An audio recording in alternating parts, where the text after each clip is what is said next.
Okay, so thank you everyone for being here today. We will be doing the workshop of Internet of Things. It's regarding the Merit project that is co-funded by the European Union, and I will be the presenter. And we will have different speakers from multiple companies that will show different IoT projects that are interesting and have different points of views from each case. So starting with the timetable, now I will be doing a quick introduction, then we will have the speaker sessions. So 5 speakers, about 15 minutes for each project or group of projects. Then we will have some time for questions and answers just for anyone being online or being here. Then we will do a quick panel session with some prepared questions that will be regarding the projects that each speaker has presented, and then a final closure. So at 5, we will be finishing this workshop. Starting with a very basic introduction of IoT. Some of you may know more the ones that are in the class now of connectivity of IoT. But for the others who doesn't have that much bigger background on IoT, the first question when we talk about IoT is what is IoT? So it has multiple definitions, but mainly what it is, it's a group of connected devices that can recollect information from the physical world, and then this information is sent to other devices that process that information, and it arrives to a central cloud or a central network, which it's where we can do more interesting things such AI, big data, or other things. Some important or interesting points are being able to collect data in real time. Also, it enables automation, and it has lots and lots of more benefits that today at the session we will be able to see the potential of IoT. Then now the IoT, and also not only the home IoT for smart homes, we see IoT also in the industry, which is more regarding the today's topic, so how it's IoT applied in the industry. And there are several main reasons because why we have more IoT in the industry and why we are seeing that being expanded. Mainly it's because it improves operational efficiency. Also, it enables to monitor systems in real time. We can do predictive maintenance. We can also reduce costs, lots of things. And the other interesting part is this graphical part that IoT is not only IoT by itself, it can be combined with AI and big data, and it creates a powerful synergy that what we have, it's a very robust and complete solution that is capable to face multiple scenarios by using the combination of these three. Sometimes we can see IoT by its own, but with the power of AI and big data, we can have the most of IoT, and we also can have the most of big data and AI. So it's a great synergy in this case.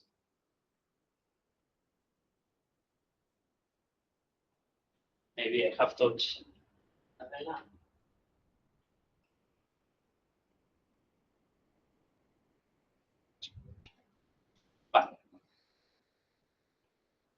And we see that IoT it's applied in multiple applications across the industry. So it's not only 2 or 3 types of industry and only specific applications.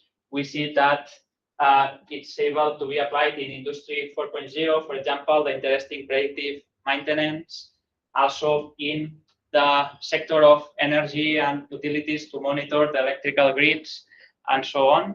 Also in smart cities, now it's a very trendy thing that we are starting to see that there are more controls in the cities, more smart monitoring of the traffic.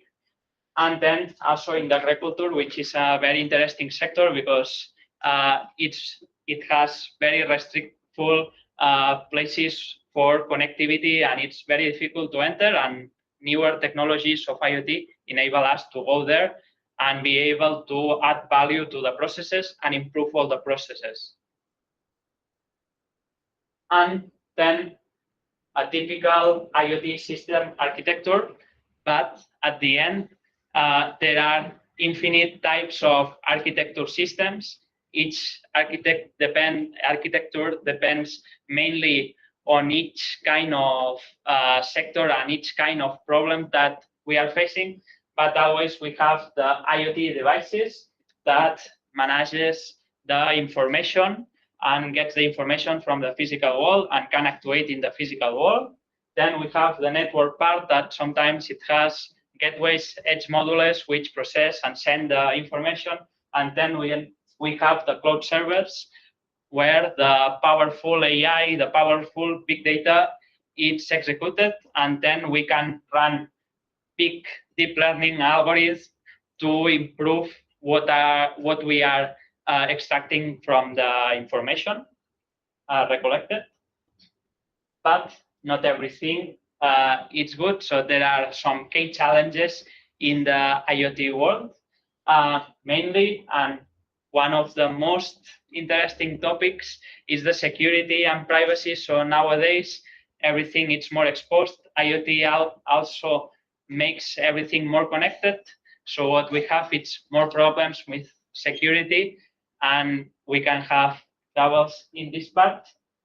Also, there are the interoperability problems, energy efficiency, and other kinds of problems that nowadays all the industrial partners and all the industrial players of IoT are working on to solve them and improve what they are capable of, and improving also the full IoT systems.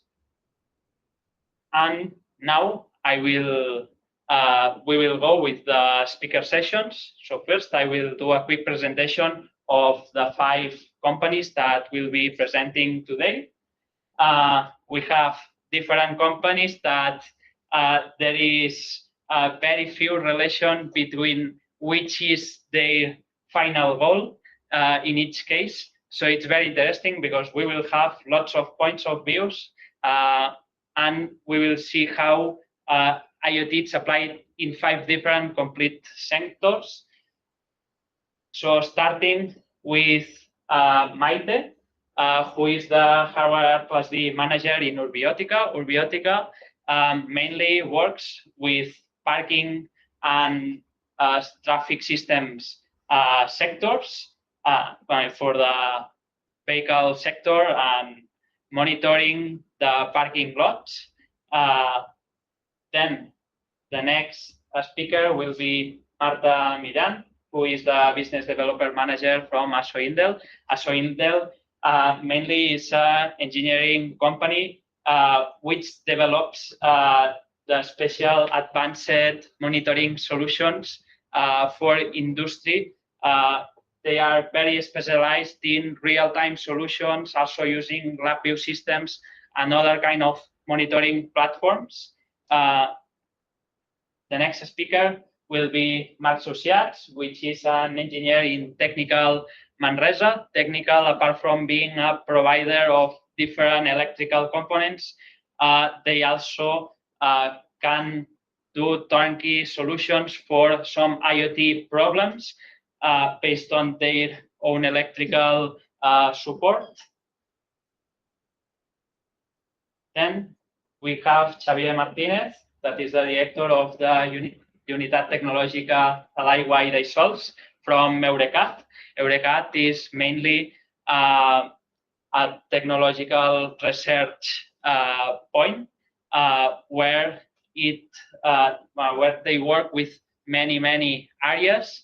In this case, we will see the area of water, air, and earth, and they do very interesting research projects in these different areas to improve the technological solutions in these parts. And the last will be Joan Pujol, that is the software lead engineer in PicVisa. And PicVisa, what they do is technological machines, optical sorters for the waste management in general applications such as plastic, glass, and other markets to improve the circularity and waste management. So starting with the first session, I give the voice to Maite. Now I will stop sharing, and then you are the owner of the presentation, Maite.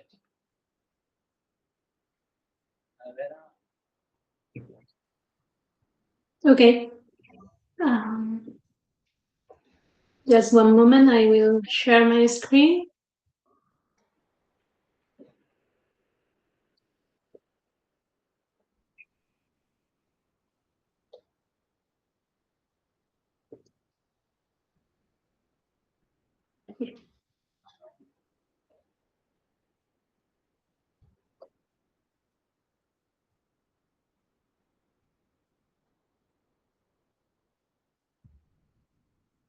Okay, I think you can see my screen now. Hello everyone, and good afternoon. I am Maite Penella from Nurbiotica, as he has explained. My background, I am a telecommunications engineer from UPC Manresa, and also I did a PhD in the field of energy harvesting. Then I started to work for Nurbiotica like 16 years ago, and Nurbiotica is a company that develops smart parking solutions using IoT. Okay, so in my presentation today, I am going to show you a real city scale project that we have developed. We have projects all around the world, and this is a particular case that we did in 2023 in the city of Hobart, Australia. Okay, so this is more or less what I'm going to share with you. Okay. This is the index of the presentation. I will first share the problem. Then I will explain a little bit about hardware and narrowband IoT. This is a little bit more extensive that Albert has explained, but not that much. Then we will get into the cloud platform in order to see how we manage real-time data. And we will talk about the full ecosystem. We will explore the particular project I want to introduce you today. Also showing you which are the lessons we learned from that project. Finally, I will like to share with you some screenshots, not a live demo because we don't have that much time, but some screenshots of what we do. Okay, what is the problem? In the particular project we are talking about, the application is a city where they have parking all over the city, and in that particular project, the parking is time limited. Okay, so you can park for free, but you can park for only like 10 minutes or maybe 30 minutes, or it will depend on the zone where you are. In that case, if you exceed the time, there will come a guard, a ranger, and will find you. So why cities need smarter parking? Because 30% of the traffic is known to be looking for parking. and also they waste a lot of time searching parking, which means a lot of money lost annually in fuel, pollution, and congestion. In the particular case of Hobart, the city where we implemented our technology, the traditional approach we saw is that they had, as I explained, the limited zones that require manual enforcement by rangers. So they didn't have any visibility about real-time occupancy, and also they have a lot of problems with violations, and they were not collecting the expected money. So what we proposed was to deploy IoT sensors in order to enable automated monitoring of every bay. So we also have a cloud platform that aggregates information from thousands of devices per second. And also we developed some enforcement apps to guide the rangers, and also for the users to know where the free spaces are. Okay, more or less what this is our device. Okay. This is our device that we install in the ground in a hole, and it is composed of a magnetic field sensor that measures the Earth magnetic field and detects if there has been a perturbation made by a car. So we also have a microcontroller that decides when to send data and if it has to be sent or not. Because then we have a radio module, which is narrowband IoT, that consumes a lot of power when sending information. So we want our devices to last for 10 years. We have a primary battery that cannot be recharged because the sensors are installed in the ground in a hole and covered with resin, so it is hard to change the batteries. So we have to think very carefully when we need to send information and which information are we going to send. At the beginning, we thought about sending information only when the car parked in the parking spot, or when the car left the parking spot. But we face some problems that I will explain later. Okay, narrowband IoT has some constraints because it is a technology that is quite power hungry. It will depend on the coverage. It will consume more power depending on the coverage. We also have some latency that for our application is not very important because as we will see, when a car parks in a parking spot, we will have some grace period, like 1 minute or so. So the seconds we have in latency are not that important, and we have to look for reduced payload size in order to reduce the number of communications we have to do.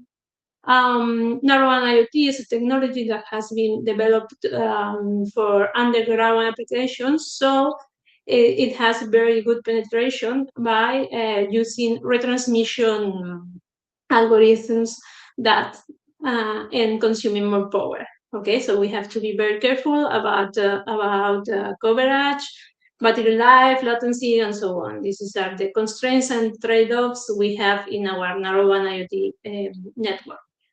Also here you can see a little bit about our cloud platform and our detection system. We have the sensors that measure magnetic field and send that information to our platform.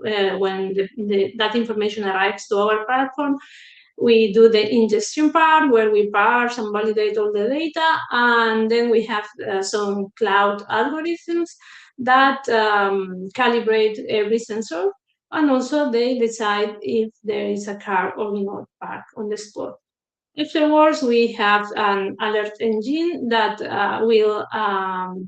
it is a state machine that has some rules. For example, in the city of Hobart, we had like, if the car has parked more than 10 minutes in this area, you have to tell the guards and they will find the people there. Or maybe if they have been more than 1 hour, you can go there and check if the car is still there and then find the car. Okay, and then we publish or consult this information via APIs for other applications to have that information. Okay, more or less, this is what I wanted to say here.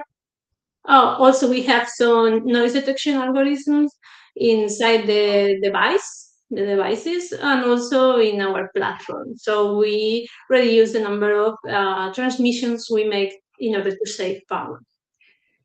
So overall, we will have our U-spot M2M sensors that sense magnetic field and have that narrowband IoT transmission. Then we have the platform layer, which is the U-admin cloud, and we have there some algorithm and AI in algorithms to detect occupancy in real time. So we also have the part of the alert state machines, and one part about analytics and reports in order to see how many cars park in the area, how long they stay, and so on. This information is particularly important for the city council. Also, we have the application layer where we have two applications, one for the rangers and one for the citizens. And we integrate with the city of Hobart through our IPS, okay? So in particular, the project, we have 2,279 sensors deployed in 2023. And also, I would like to explain a little bit the project evolution. We started with that installation and did the first integrations with our partners, but early in 2024, we detected accuracy issues. And the main problem was that we have interference with the neighbor magnetic with the neighbor cars interfere the spot under study. So 70% of the errors were due to the neighbors. So we implemented an AI detection algorithm, and we worked into that, and then we tested it on the field and developed a new firmware for the devices in order to send information not only when there is a change in the parking spot, but also when there is a change in magnetic field. So with this new firmware and also the neighbor aware algorithm, we were able to achieve the 97% efficiency in a deployed system, which is quite complicated. Okay, so which are the lessons, well, the challenges and the lessons we learned? Okay, we had to carefully tune the firmware and in order to do not send too much information so we can save power and have on the device we had to put some noise filters to avoid extra transmissions. We use, as we had a lot of problems with the neighbors, we developed a solution that consider information from all the devices that were installed, and then consider the information about the neighbors, and then consider all information together, which was the main issue here, is that our devices are data-driven. So the sensor is the one that starts communication, and it is sending information when it detects a change. So all the information is not arriving at the same time to our platform. And this complicated a little bit how to manage the information that arrived to the platform. Okay, we Also, another important thing what we learned from the project is that there are sometimes there is complexity when you integrate with other companies because your system is part of another bigger system, and then what the client sees is the whole system errors, and then you have to find out when they report an error, you have to find out if that error, where does it come from, if it comes from our system, the integration, or some problems with integration. Maybe all is not our fault, but we have to work and carefully analyze every error that we can find. So that is complicated because you need to work very well with your partners and have a working solution. Okay. More or less, this is here I put some other lessons and challenges, but I think I will go to the next slide. So, okay. We have these two apps, the park control app, which is for enforcement for the officers, and this shows a real map of the bodies and the alert status. Then we have an alert management with predefined resolutions. Also, they can directly print the fine from or the penalty notice from the application. So we have to integrate with a printer. They also the application also suggests a GPS route for the guards, and it is always synchronized with our platform. Also, there is a park time application for the citizens where the citizen can see where the real time parking spots are, and they can declare, and also they will have push notifications when the time expires. They also have the functionality of where is my car, and so on. Okay, so here I wanted to show you a little bit of examples of what we have. This is the real-time map where the green are the free spaces and the red are the occupied, and the ones with the triangle are the ones with an infraction at that moment. Also, we have the analytics here where we have a heat map, for example, where we can see at which times we have more occupancy. Also, we have to develop efficiency tool combined with our solution use Visio, which is a camera that records pictures. So we could tune the neighbor algorithm with that tool. So, in summary, for this project, what we saw is that there are a lot of trade-offs with narrowband IoT because we are using battery-powered devices, and it is for a city scale.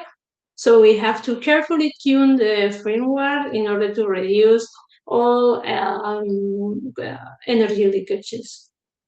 So we use a lot of IA, and it really helped. It was very interesting for us, and it helped us to achieve the 97% detection accuracy in production. Also, be aware that you will have to interact with a lot of people, and the whole ecosystem will have to work very fine. So everyone has to work as one. If not, the project will fail.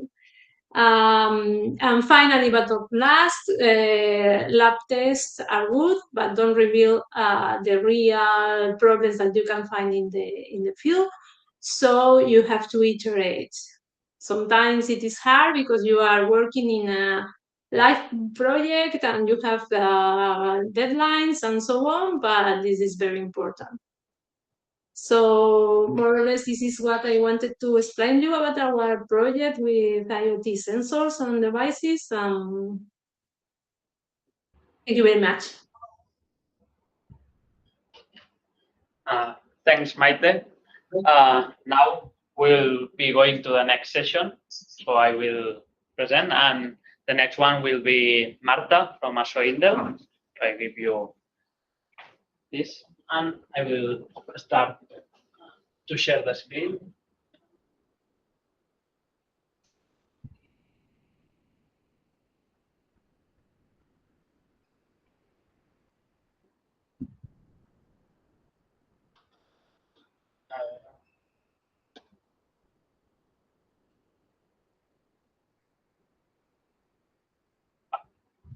Hi, hello everyone. I'm Marta Millán, Business Developer Manager from ASOINDEL, and today we will present our approach for industrial IoT validation and AI solutions. First of all, we are a software engineering company that we are located in San Pedro, near UPC Manresa, and we are also partnered from the Merit IoT project. We are an SME collaborating with the project, and our expertise area are applications for test and measurement, hardware in the loop solutions, and also automated test and advanced control, more oriented to industrial applications. Also, we collaborate with technological centers and also in some R&D projects. So,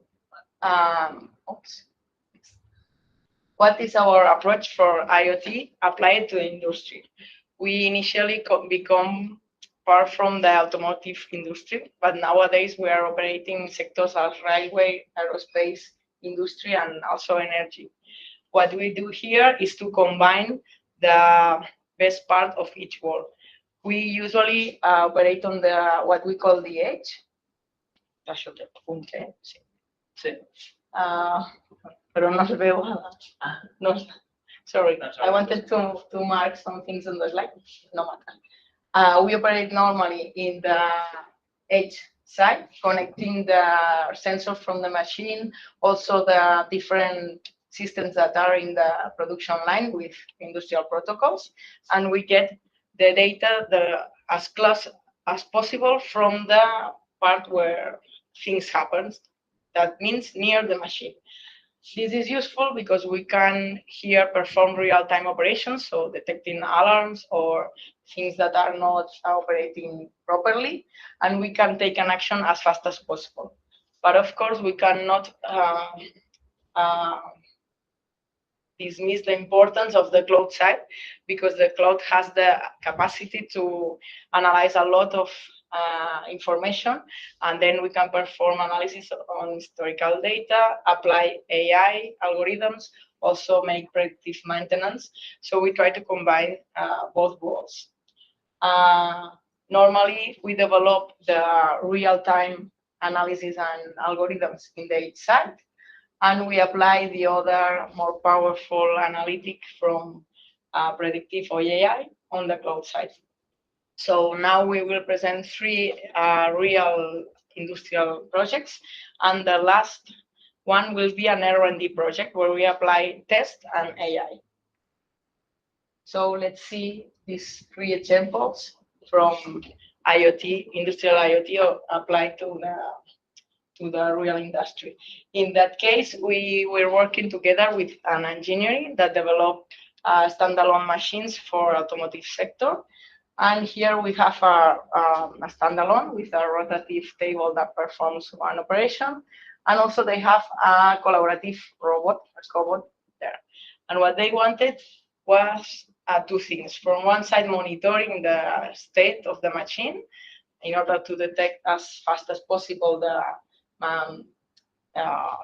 problems, faults, or errors in the operation. Also to calculate the OEE and downtime and all these indicators that they need to evaluate the production efficiency. But also they wanted to get the information from the state of the cobots and also the inner motors from each part of the cobot in order to make predictive maintenance on the operation of the cobot. So here what we applied is the same concept. We connect to the edge side through an industrial IoT gateway, to get the information from the PLC of the standalone and also the cobot. And then we prepare all this information to upload it to the cloud, where they can see the dashboard with the main indicators of operation from the machine. And also we can apply the algorithms for the predictive maintenance. If we go to the next project, in this case is a standalone from assembly of a mechatronic component. And this case, they wanted to use more or less the same architecture, but in this case, we were using an IoT device that is PLC who operates with a layer of Linux, so more open source oriented. So they wanted to try this technology, and what we do here is to connect this IoT device to the machine and also get all the sensors information, downtime, all the parameters from the operation of the machine, and send it again to the cloud in order to perform the historical analysis of performance of the machine. And the third one, this is a robotic cell that is already on production in a automotive sector production line. And here they wanted to apply the edge connectivity using an IoT device that is available in the market. It's a very known brand for an IoT device. And again, they wanted to check all the parameters from the process and get all the main indicators to make machine condition monitoring of the status. And in this case, the difference with the other project is that they were oriented to make the remote SAT, technical assistance.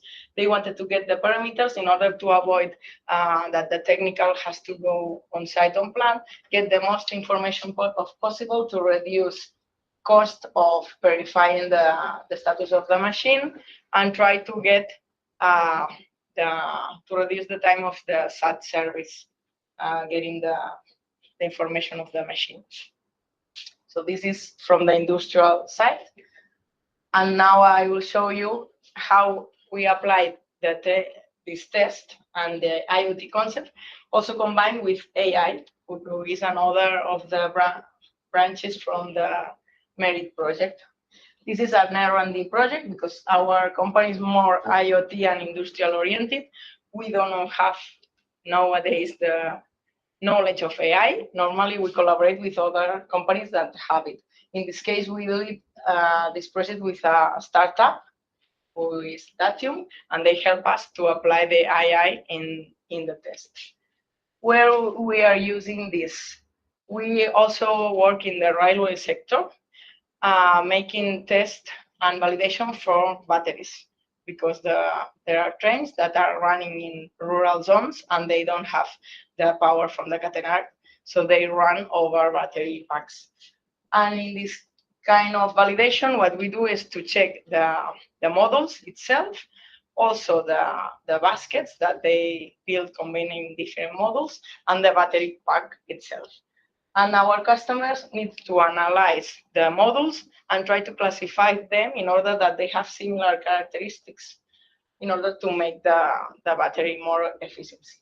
So what we do here is to provide the test tools, the software, and also all the hardware for acquiring the information from the sensors, and then collect all this information for the test. So until that project, what we do is to get all the information and make a pass-fail test. But we wanted to add an upper layer of complexity, taking advantage of the powerful capacity of the AI. So what we do here, first of all, we start making tests. To have an historic to process AI algorithms, we need data. So we start making different tests at different levels, models, baskets, and packs with the battery complete.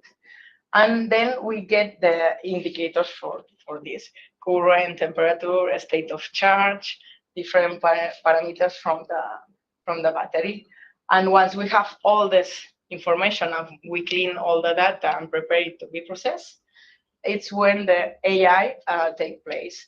And what we do is to characterize the test elements, not just taking into account one variable, temperature or the current or whatever, just applying a multi-variable analysis in order to be able to compare different characteristics of the project and also help the algorithm to classify the different models, baskets, and packs. And how we do this? What we do is to apply mathematical AI algorithms.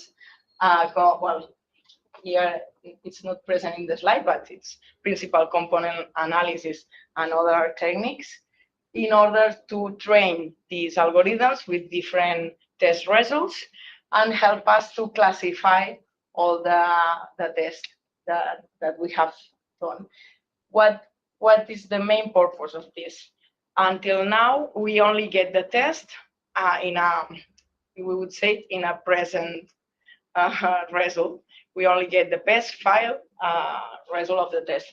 And what we want to add more value to this information for our customer in order that he can see trends, variables. He can also give an input to his own design process in order to improve the model itself or the battery. Because if we get this information and give more value to this data, they can iterate in the inner process in order to improve at the end the product. So it's not just getting the results of the test, also giving these results another chance to improve the design itself. And this is more or less what we have working until now. So thank you.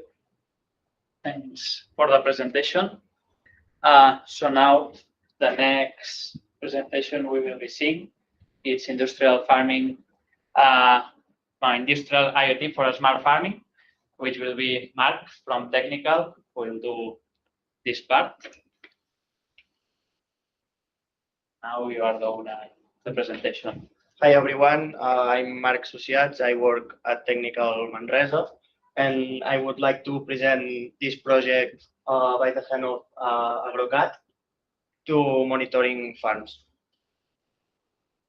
At first, the industry have evolved a lot these recent years, and agriculture should not stay behind.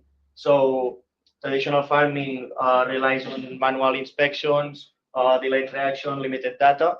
So our goal is to bring the farmers closer this technology and make them to make better decisions by monitoring real-time data or alarms. Smart farming also helps the farmers to go up the productivity, the animal welfare, the risk control, traceability, and data-driven decisions, as I said. The project is simple. We have the sensors deployed. They communicate via LoRaWAN by a gateway. Then the data go to the cloud, and then we take the data and deploy it in the dashboards. Why LoRaWAN? Well, the choosing for LoRaWAN systems is because it is the installation in the farms. If you have to deploy a lot of cables, the farmer would say you bye-bye. I mean, the installation of these systems is very friendly to them. So this is a good point. Another point is the battery that the sensors have a long battery, and the coverage of the systems is very long. The coverage of LoRaWAN systems covers up to 15 kilometers in rural areas, and in more dense areas environments, it can reach to 2 kilometers. Moreover, these projects are highly scalable because with only one gateway, you can deploy up to 2,000 sensors. And if you want, you put another gateway and you have 4,000. So regarding the system architecture, we have the sensors on one hand, then the sensors send the data to the gateway, and now we are deploying this information to the Ixon dashboards. At the moment, we communicate the data from the gateway to the Ixon by Modbus TCP, and we are deploying the dashboards and the alarms in the Ixon. Moreover, Agrocat is taking the information to their databases, and the goal is that they integrate all this information in their platforms, and then in the future develop their dashboards and can do analysis more specifically. The monitoring, well, we are monitoring critical points such as the environment, temperature, humidity, the cold chain refrigerators, or the water and feed tank levels, the electrical supply, if the farm has supply or not, and the opening or the status, if the doors are open or closed.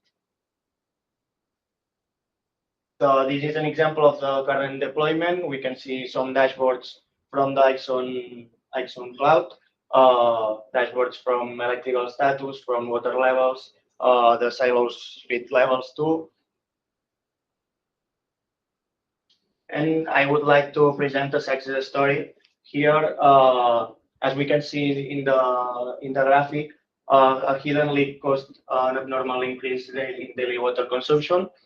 The dashboard reveals a constant extra consumption here of around 100 liters a day.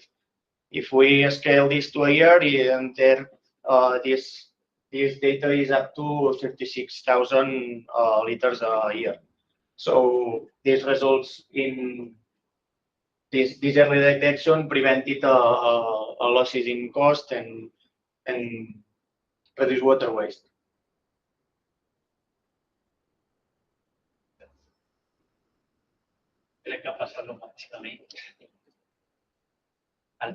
A second success story is focused on the main water tank. The level trend, as we can see, showed a progressive decrease over the time. And then we said no. The systems notified the farmer, and he said, let's see what's happening. Then he went to the tank, and the inlet, inspected the inlet, and he noticed that there was a plastic in obstruction the inlet. So here we prevented a critical water shortage for the animals and what could be happen. The third success story I would like to present is an abnormal refrigerator temperature detected. Here we can see that the refrigerators we monitor, there was a point that the temperature gone up, and then the system notified the farmer, and he said, no, this fridge is working well. And we said, no, take another sensor, put it in between the first one, and you will see. Yes, then he replaced the fridge, and it could be supposed to the reproduction of the pigs if the semen doses were bad with high temperature. It would be very high cost. At the moment, as we can see, we are monitoring the real-time. We are monitoring real-time data, remote alarms, and all of that. But where we are heading is to take this data to the Agrocat systems and then develop it to optimize the production of the feed or AI-based trend analysis. And now we are knowing what is happening, and we would like to anticipate what could happen with this data. As in our opinion, the value is not only in collecting data, as I said, the value is in acting before the problems become critical. And that's all. Thanks for the presentation. And now we will move to the fourth session today of IoT applied to sustainability and environmental management with Xavier from Eurecat. And now it's yours, the stage. Okay, thank you very much, and thank you for inviting us to this very interesting session. And it's an honor for us to attend, to be here, especially as we are based here in Manresa. So just No, it's not this one, right? Aldavall. Okay, sorry. Okay. Like this. So just a brief introduction to who we are. We are not a company per se. We are a private foundation, and our mission is to help companies become more competitive through R&D. So we help them developing, improving technologies, processes, strategies, and we do so basically through applied research and technological development. We do not do basic research or discovery as the academia do, and we are more close to the manufacturing rather than to the basic research. So we are 150 people, and we work in many fields. So I mostly work on environmental science and technologies, but as you can see, we have extensive digital technologies, capabilities, physical systems, science and technology for life and health, and materials and manufacturing processes. So we are able to address many complex issues that the industry or other entities might face. So doesn't work.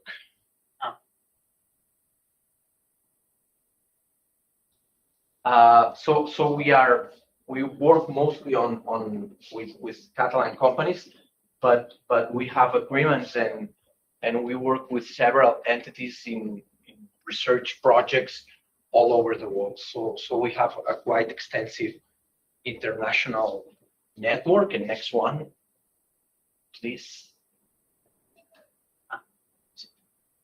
So what I wanted to show here is that I'm not sure if there's an animation here. Perhaps it has gone away. Yes, maybe it's because you okay. No. So from the earth, from the environment, we mainly get two different things: resources, which are water, minerals, wood, oil, land, and we have services. This second part is not usually the less known, but for example, for us to have clear water, the river and the ecosystem of the river needs to do part of the job. So our mission, and at the same time, we do certain impact to the environment because we retrieve resources, we release pollutants, we use land, etc. So our mission is to try to develop technologies and strategies that, while letting us use the natural resources, they are preventing the services that the ecosystem provide to us to being disrupted, and try to avoid as much as possible the environmental impact that we do to the environment.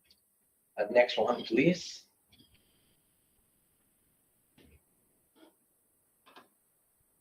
Still doesn't work. Okay. So that's what we used to do 10 years ago. We used to go to the river. We used to get some samples. We used to get those samples to the lab, analyze them, blah, blah, blah, blah. That was 10 years ago. As we still go to the river, we still go to the environment, but that has several inconveniences. We get delayed results. We have a low temporal resolution. We missed pollution events in the case of water. It's labor intensive.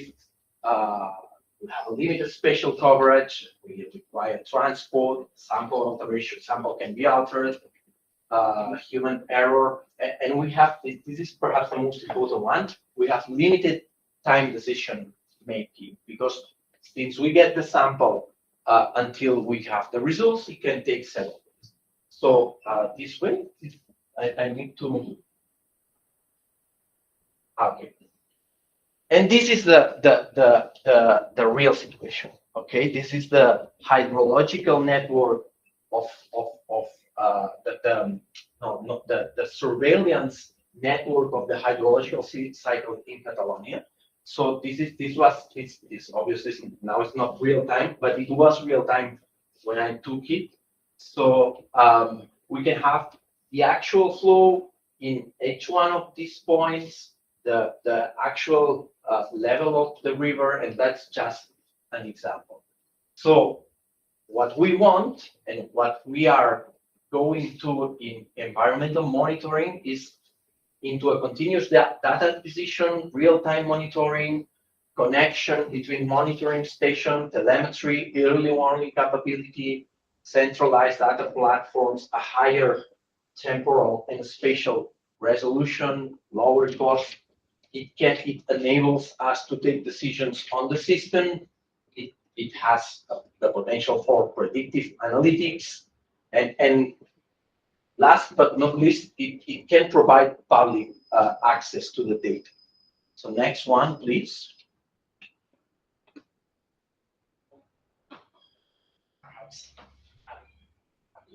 So when we think about IoT, we think in this kind of environment, this industry, and think with connected machines and or robots but everything in a more or less controlled environment, or this other, that doesn't work. This other environment, that's a house with all the appliances connected, and we have a nice app, and etc. Our reality is very different to that. So some of the presenters already highlighted that. Next one, please. So this is our reality. This is a sewage network. So that is where our liquid waste goes into. So this is a very harsh environment. It's difficult to get into. It has animals in it. It has toxic chemicals like hydrogen sulfide. It's of difficult access, and it doesn't have power. Next one, please. Or this one. This is a water network. This is buried into the ground.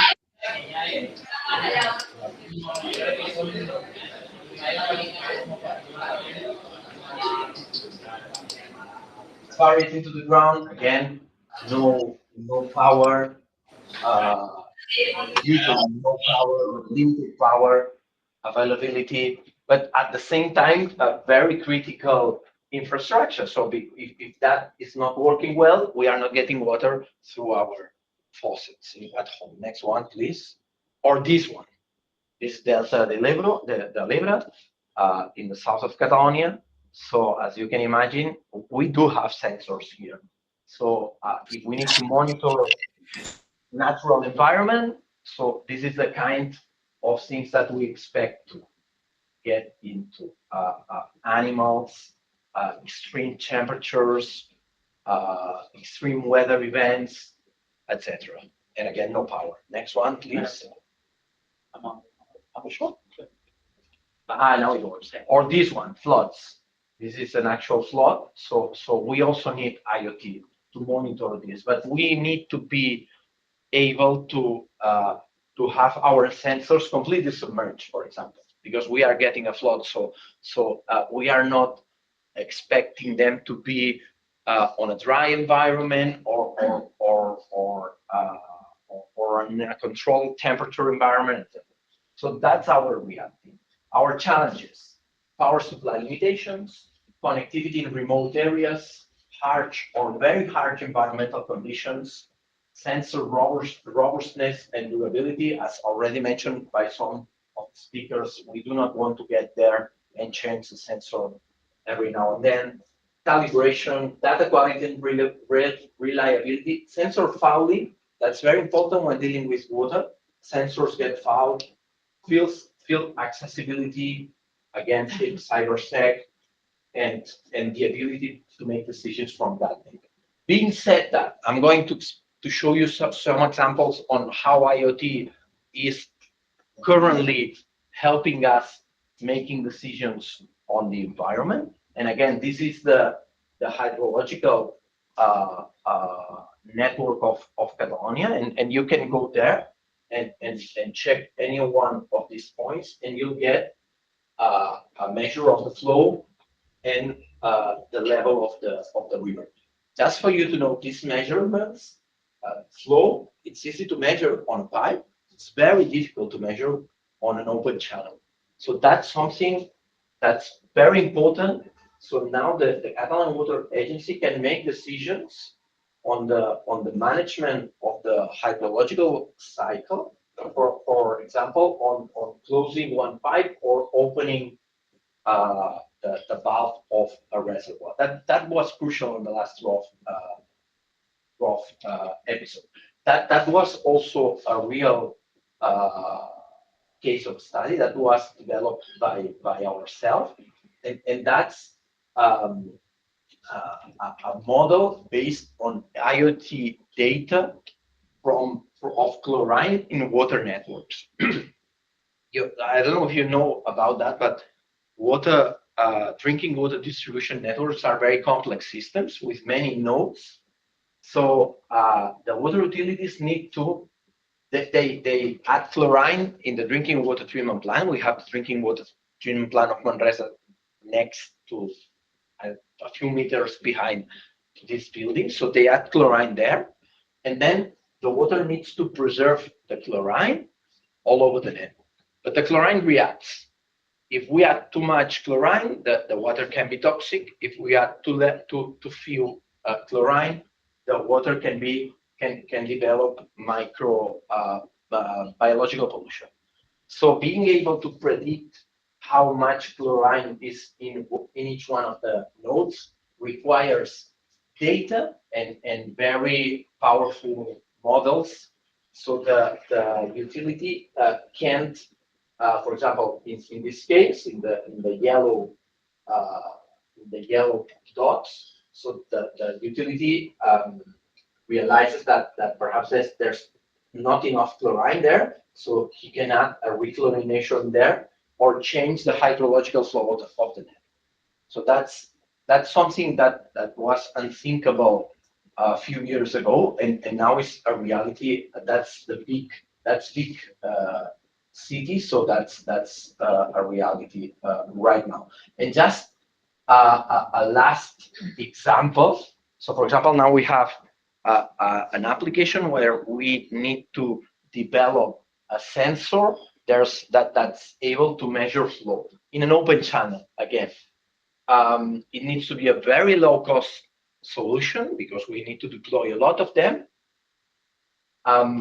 Completely autonomous in terms of power and using an IoT network. So again, a few years ago, that was completely impossible. Now, for a few euros, we can have a complete board, including batteries, including solar input, including NB-IoT communications, a fully autonomous operating system. So that enables us to deploy a lot of sensors with very low costs. In the case of soil, I think somebody is going to talk about that again, but we are currently working on this project with companies, and we are trying to develop several things, but one which is quite interesting is we are trying to develop nitrate sensors that can provide us with real-time data on the nitrate concentration on the soil. So nitrogen is a nutrient for the plants, so it's important to add nitrogen so the plants can grow. But if we add too much nitrogen, it can become it can leach into the groundwater, and then we have this huge problem that we have here in Catalonia, that most of the groundwater, the aquifers, are polluted by nitrates. So it's very important to control, and the nitrogen distribution is not even all over the crops. So we need to know how much nitrogen are we using. So we are developing printed sensors, very low-cost sensors that are able to measure nitrate in the soil, and then with models we are able to tell the farmers how much nitrogen in each parcel they need to add. And this is also very interesting. We have a strong robotics department, and they are developing robotics for harvesting. So that's also IoT, if you think about it.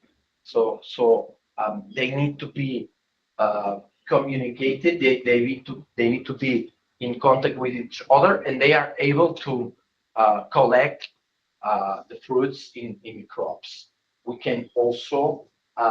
are also working on energy harvesting from soil using microorganisms. So we are taking advantage of the chemical processes that are happening in the soil. So we are retrieving energy from there. And with that very low amount of energy, we are able to power the sensors that you saw before, the nitrate sensors, but any other IoT device that can run with very low power.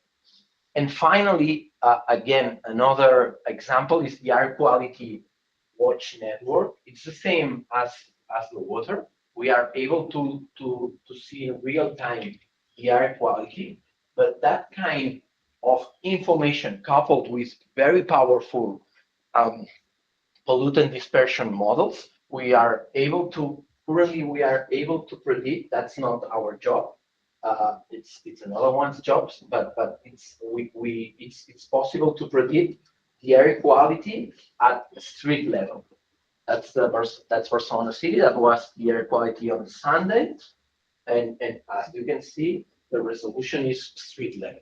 So that's again that's very important to make decisions like limiting the speed on days with very traffic, so the pollution decreases, making specific actions in several points. So you can see the Ronda Litoral here as expected with very high pollution, the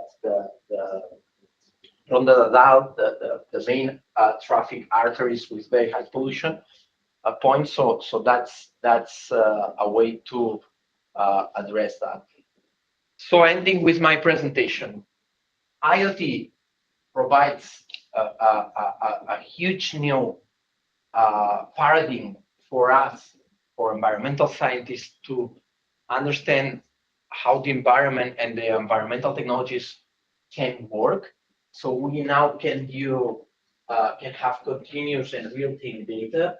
We can develop early warning or risk reduction technologies or systems. We can have a very wide spatial coverage. We can do decisions based on recent data and not historical data.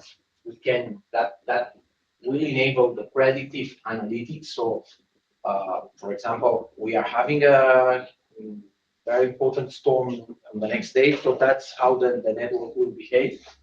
And we can also have a very high operational efficiency. But there's still a lot of challenges there.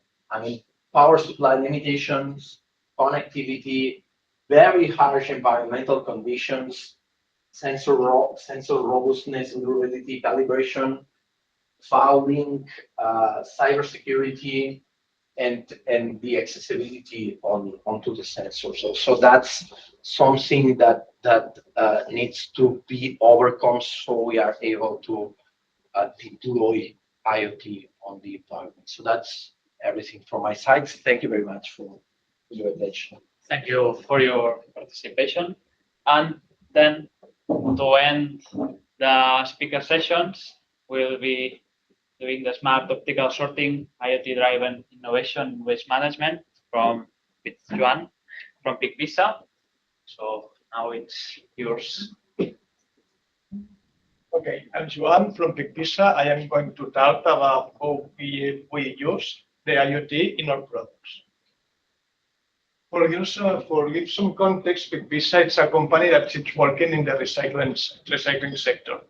Our expertise is the computer vision, and in short, we have machines with cameras, and we identify the object that is passing under the cameras by a conveyor, and we are using pneumatic air to sort the machine in different the products in different outputs. The company was founded in 2000, and we start in the sector.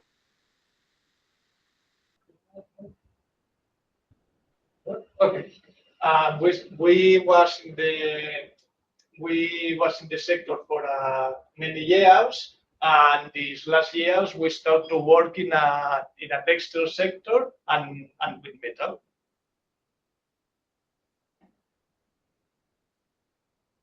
Just now the company is working with these 4 verticals: plastic, textile, and metal. We can use different. We have different machines, and we can use the several machines in every vertical. Depends of the type of material that we have in the process. About the sensors that we use, we are using image sensor like an RGB camera.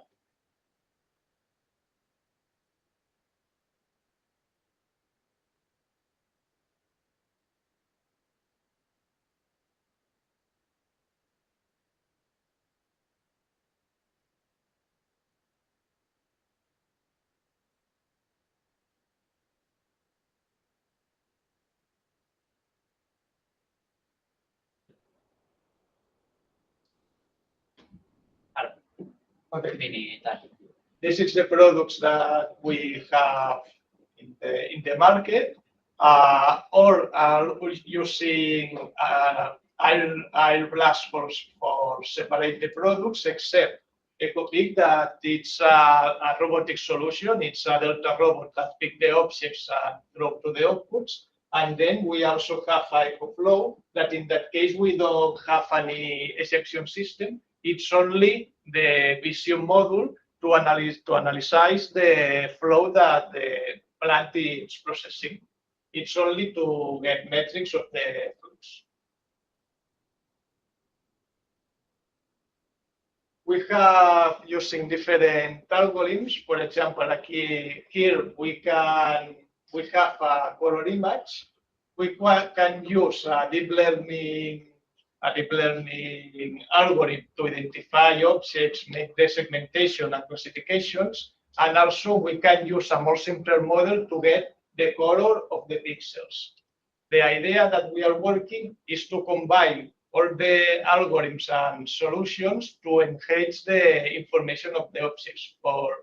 In this example, we know that this object is a PCB, but we can confirm that it's a PCB looking at the color of the sun. If it's green, it's more probability that it's a PCB. We can do the same with another sensors. So, for example, we can use color to detect and segment objects, and then we can use an inductive sensor to detect the objects that has a metallic response.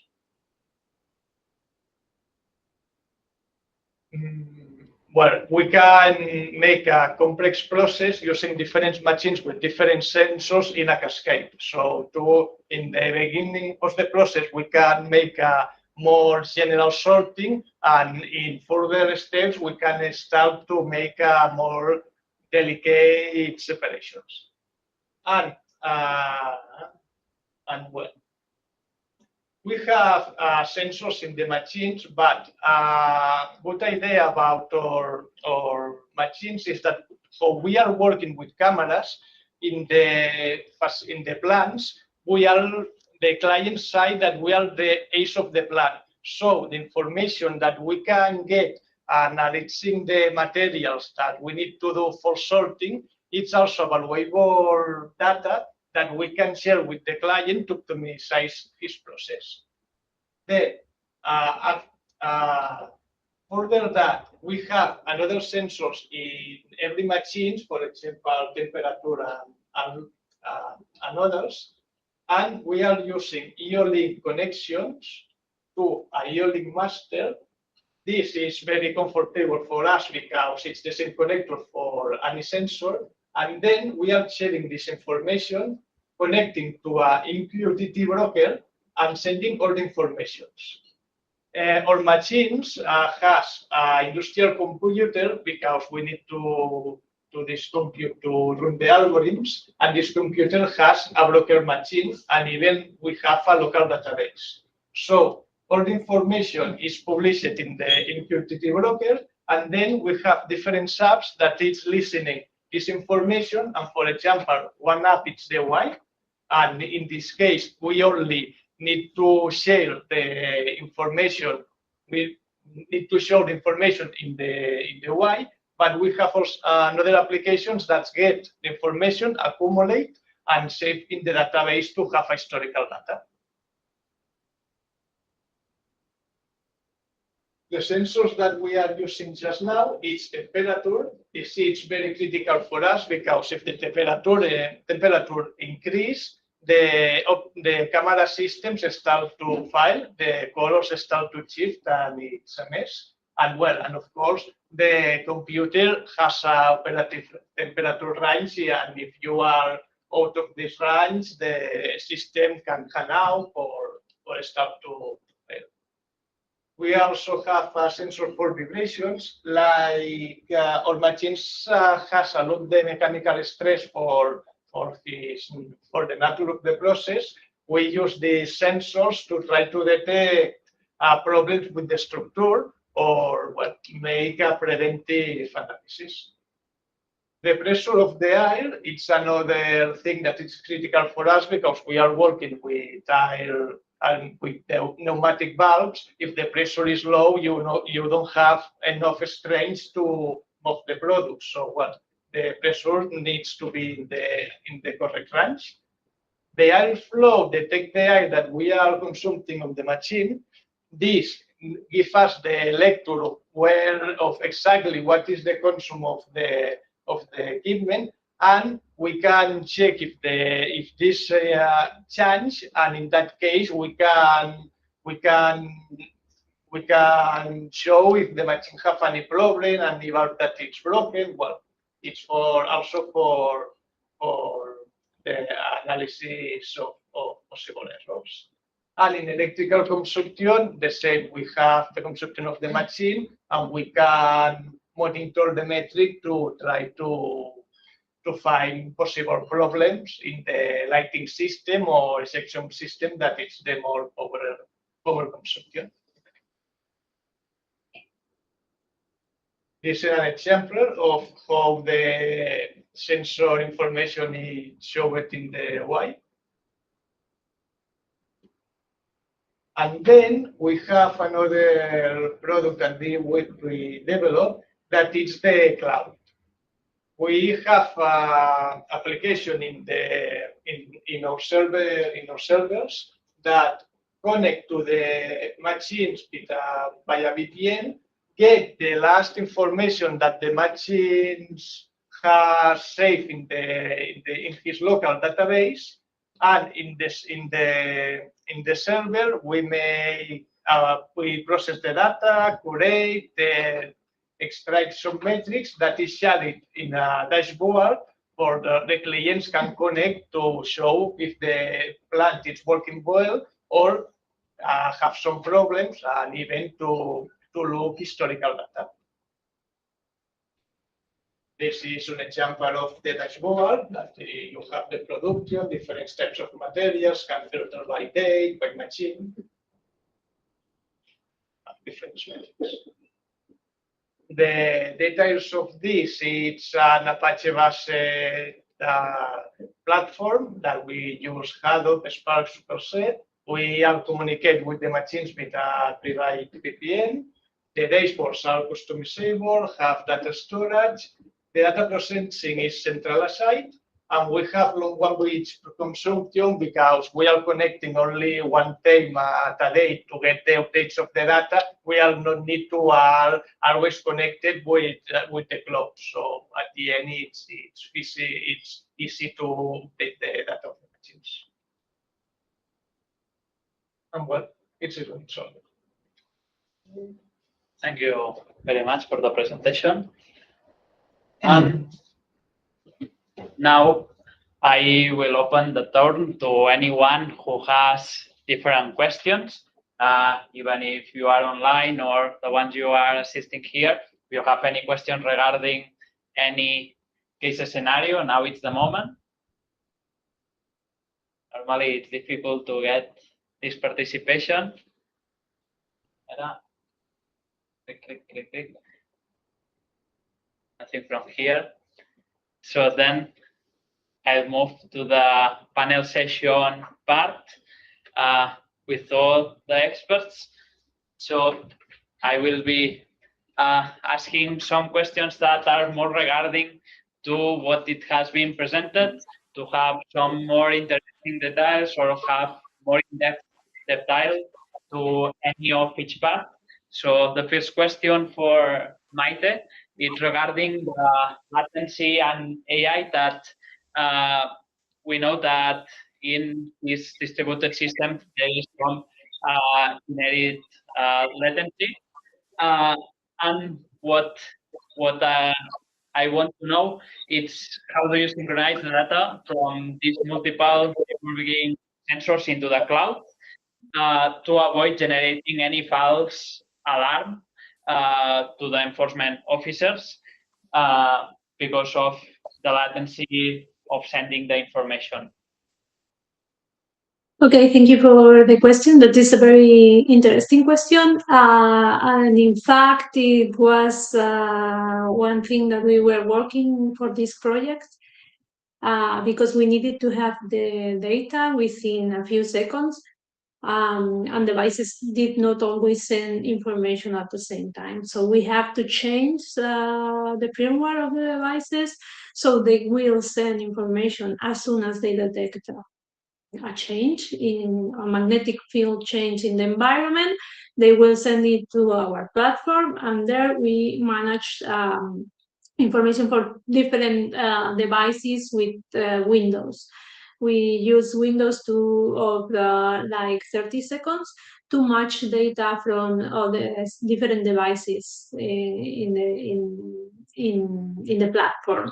So we added some extra delay so we can have the good information and do not generate false alarms. In our case, it is acceptable because we have that grace period where we can it's something that we wait for the client to declare. So for us, it is acceptable. Okay, great. Then next question, it will be for Marta. So regarding the legacy machinery integration, which is normally a very difficult and challenging thing. So you work with multiple industrial protocols, and when you work with that, what is the main technical bottleneck when you integrate modern industrial IoT solutions into this kind of legacy factory equipment, which may sometimes be a quite harsh challenge? Normally, when we work in a project, what we do is to first study which equipment is already on the production line. And as you say, there are something very old equipment, and also sometimes it's not possible even to connect remotely or with the data.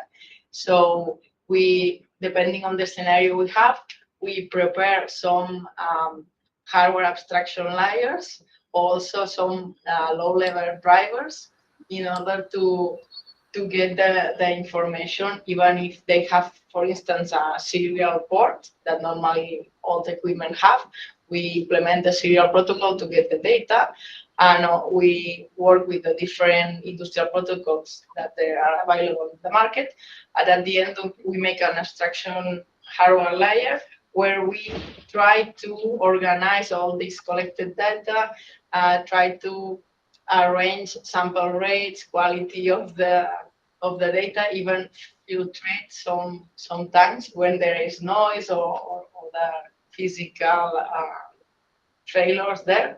And once we have this data clean is when we start to work with it. Great. Normally it's difficult to deal with that. Yeah, this is maybe the most difficult part sometimes. Yes. Next session, it will be for Mark.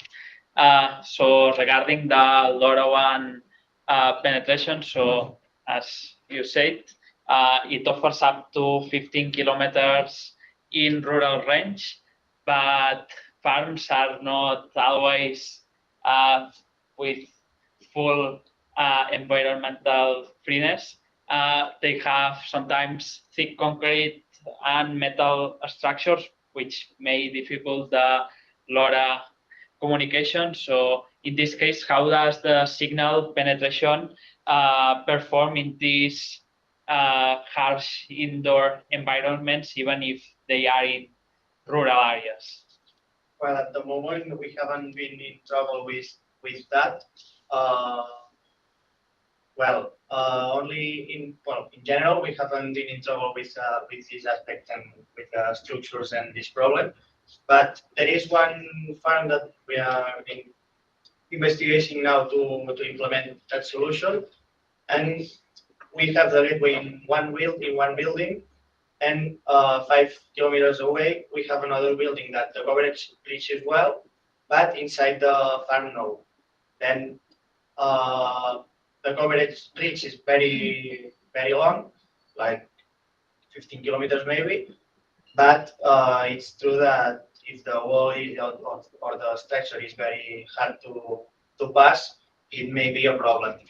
Then a solution could be to build another gateway. It's not the economic solution, but another gateway is the easy solution, or a repeater that have to be connected to the first gateway. Yes, thanks. Then the next session, the next question will be for Xavi regarding more the security, the cyber security we talk, and more in the public water part. So the Aqua 360 models that models chlorine decay in public distribution networks. In this case, how do you ensure absolute or almost enough good cyber security when maybe public health might rely on these kind of predictions you talk about? Yeah, that's a very good question. And here I'd like to separate the modeling layer of the system and the data acquisition layer. So regarding the modeling layer, it's conventional security as any cloud system needs to have. So data is stored, computed, and analyzed on those servers. So as far as that goes, they need to implement cybersecurity systems. There's also fail-safe systems that do not prevent to operate the PLCs, because all that information goes to a PLC, and the PLC commands a pump or wherever. So the PLC always have fail-safe operation limits. But the tricky thing there is on the data transfer. And utilities are considered critical infrastructure by law. So airports, water utilities, electrical utilities. So they have a specific law where they have to ensure they have stricter rules regarding physical and cyber security than conventional companies. So that's something that comes from the EU regulation, and they need to be very careful on what they do, not only on terms of cyber security, but also in terms of physical security. So that's a thing, and a lot of research and work is being put into that right now. Yes, and more if it's a critical failure part that it will require even more effort than a normal part when you want to securitize anything. Regarding that, I would like to emphasize that changing things on a water infrastructure is not easy. I mean, our colleagues, I remember one story from my colleagues on the cybersecurity system that they say, hey, if somebody enters your system and alters the pH measurement system, then the water can come acid into your faucets. And I told them, no, guys, I mean, we need the physical part. We need tons and tons of acid to change the pH of the water. So it's complicated. But again, it's a very critical system. So it's very important that that they are resilient to threats. Yeah. Great, thanks. So another question. This will be for Joan. Regarding the edge importance, so in big pizza machines, they have to work in absolute real time, as you mentioned. So how important are these edge devices in the machine, the industrial computer and the industrial parts that work at absolute real time? And if there are any kind of specifications like compute and power needed that are more important than others. Yes, the compute power is very important, mostly these last years, because with the appeal of the deep learning, and when you need to start to use GPUs in the edge device, well, the CPUs, the change of every year, it's small, but in the CPUs, for the last years, the compute power is easily double every 2 years. So at the end, we need to change the platform every few years, adapt drivers, adapt cooling, power supply, and well, it's a work that we need to do. We try to avoid with industrial products, but at the end we can do it, and the solution is to stay at the market and changing your platform every few years. Yes, and also as deep learning models evolve year and year, and it's interesting to have always running the newest model and the fastest as it can. It's something that is meaningful to have everything updated at the last moment. So next question for Maite, it will be this one. It's more regarding the unpredictability of the human factor, which is something that in your case you should, or I think you should always be dealing with, which is the driver's unpredictability, that in the parkings, how does your AI model handle this maybe sometimes irregular human behaviors in the physical world, that sometimes they may not park properly, or they may do things that are not expected to be done?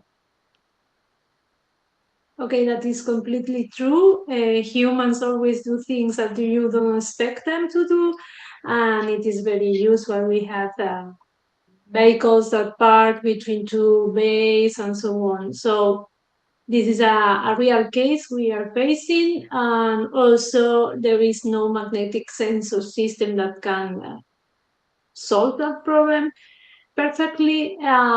We approach it by, for example, if there is a car that parks between two parking bays, The most usual situation is that it is occupying both bays and both devices show occupied. So this is a correct behavior because we don't know where the car is or in which parking spot the car is.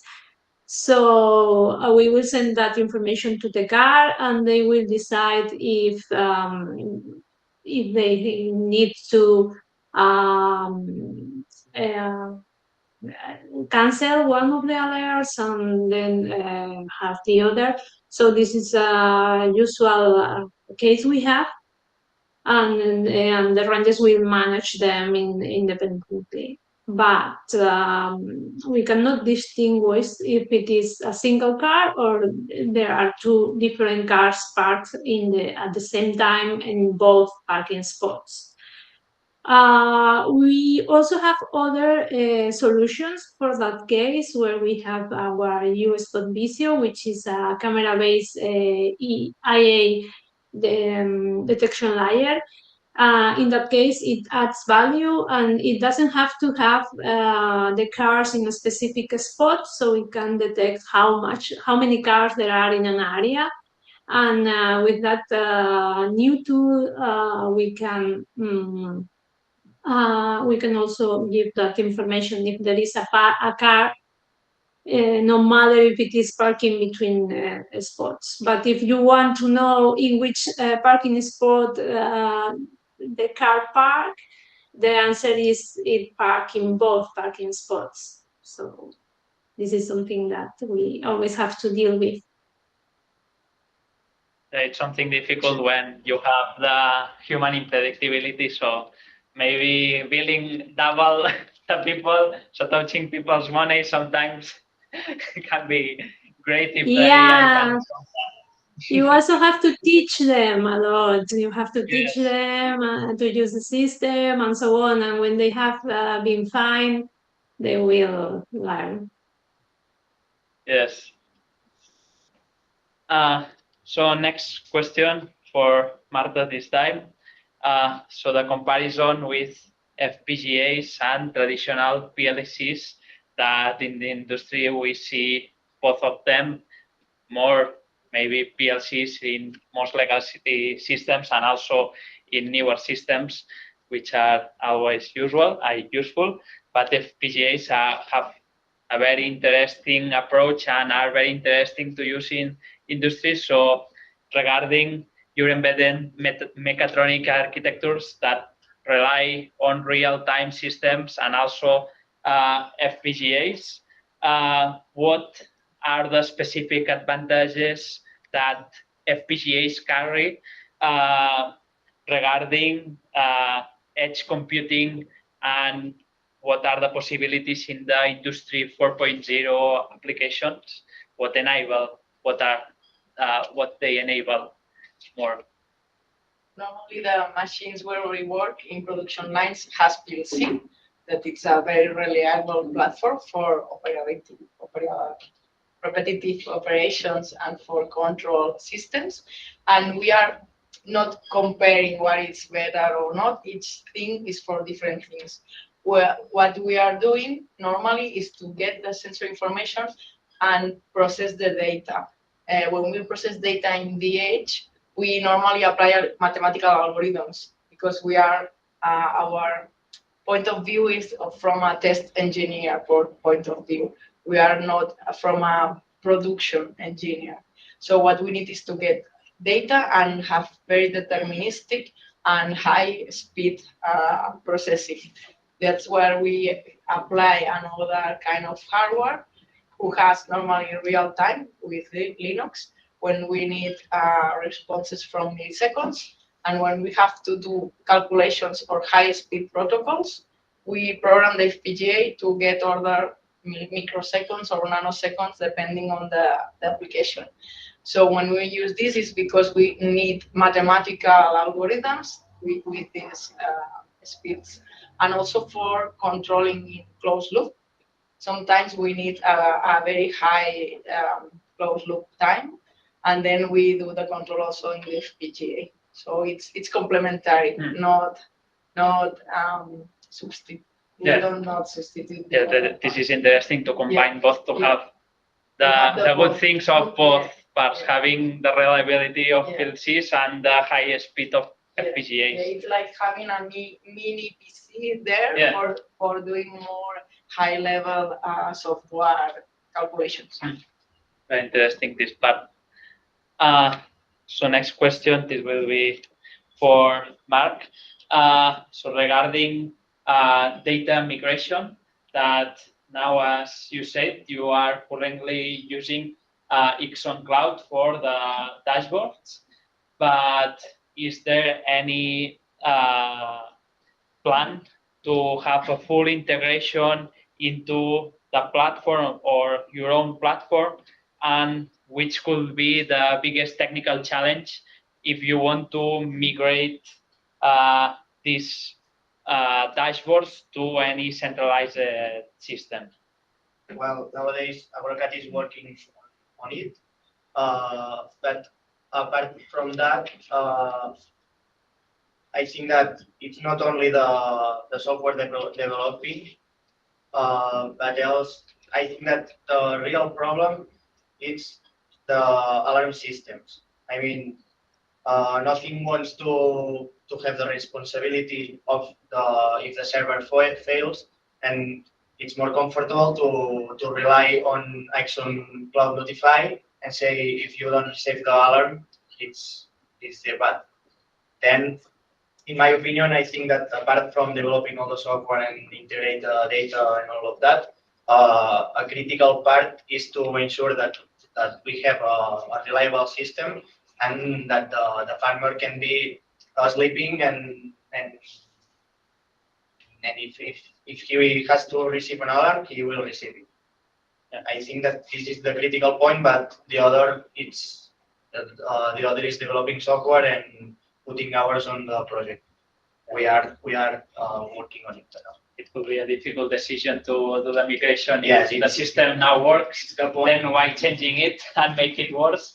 Yeah. If what it gives, it's not too valuable to do the change. So it's Yes, but this change could help Agrocat to the productivity. yes. If tank level of feed it's low, well they would know they have to produce feed for the next week, and they can prevent to the production, and it's helpful for the farmer and for the Agrocat too. Yeah, that's true.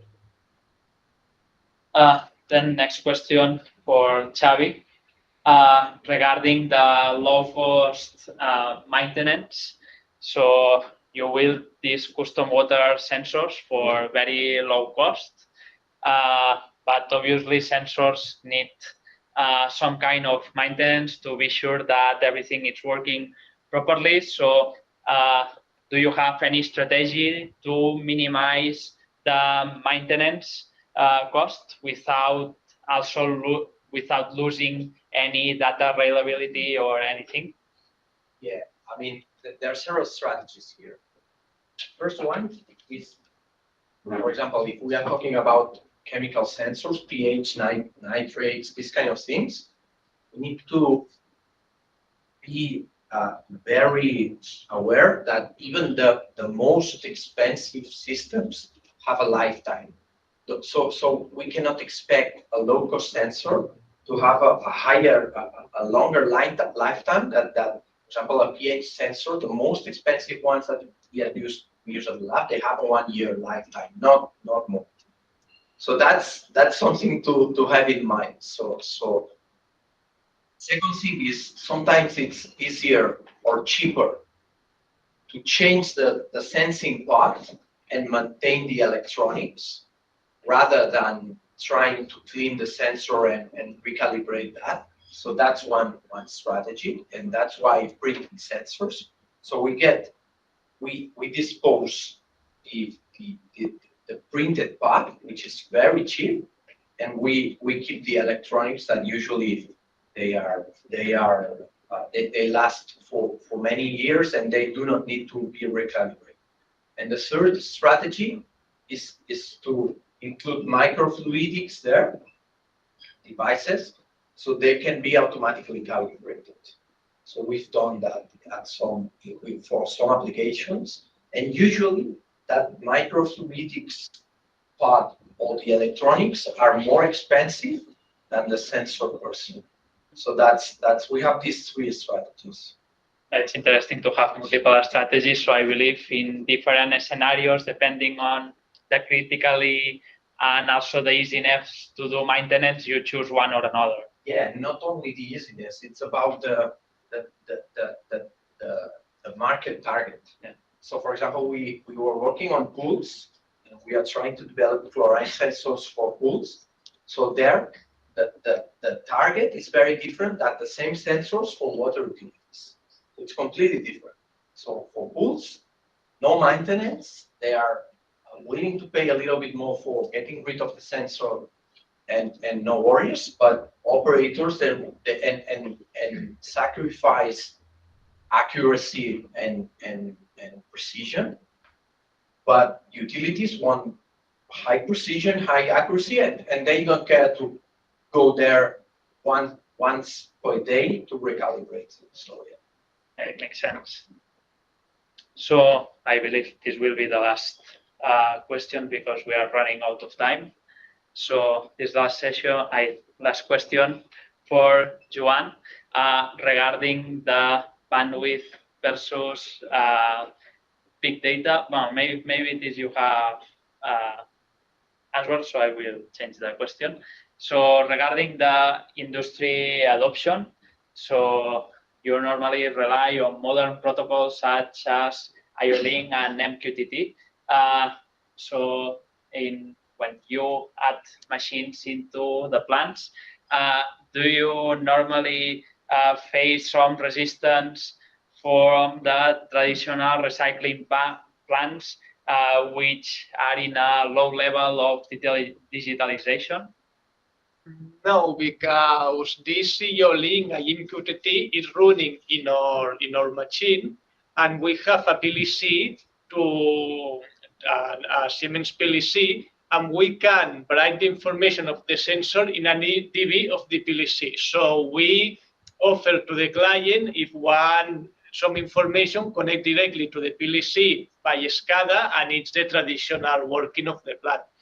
Some client want more information, and in that case, we can give access to our protocols, for example, to get information from the local VDD. But well, it's a thing that few clients asked for us. The normal is to connect to the PLC like usual. Yeah, that's obvious. And maybe the most challenging part is just trying to connect the VPN and the networking things. That normally it's the part that it's more alarming when you want to go out with the information rather than staying with all the information inside. Yeah. And just to finish the session, so some key takeaways, maybe just I pointed three, but we have many and many takeaways from this session, very interesting, different points of view. The first, it's the ecosystem integration. So IoT it's not just only the hardware part of the sensors, it involves many parts to have the complete system and a complete solution. Also, the other thing is the real world adoption. So we know that lab tests are normally to start, but we have to work with sensors in the real world, in the real scenario, to be sure that we are getting the data we need, using the AI to give value and not only something that it seems cool, but it doesn't give results. So obviously in industry, when some IoT project give results, it's good. And then the data-driven sustainability. So in IoT world, we need that all the information, it's connected, it's fast, it's reliable to give a great solution and have interesting systems such as the ones we have seen today. And just to finish, I want to thank everyone, mainly Maite, Marta, Mark, Xavi, and Joan, who helped me to do the speaker sessions. And also thank you everyone who decided to assist this session. So it has been a pleasure to organize this, and hope everyone enjoyed also this session. So thank you very much, and this is the end of the session. Okay, thank you. Thank you. Thank you.